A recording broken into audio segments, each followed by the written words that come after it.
風邪かな。でも明日はどうしても休めない。コルゲン ET 錠はこういう時の効く成分 E と T の両方の成分が処方してあります。で、これがお近くの薬局薬店で買える。助かりますね。コルゲン ET 錠。毎週土曜日朝7時30分からの旅やパノラマ。11月7日は奈良斑鳩の里から大和郡山の旅。山頂巡りやどちらにも泊まっちゃいます。どうぞお楽しみに。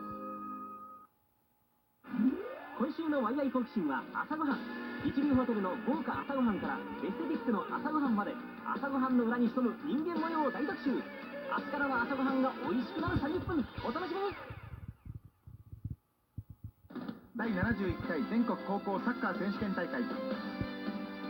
愛知大会決勝戦は11月14日午後2時15分キックオフ。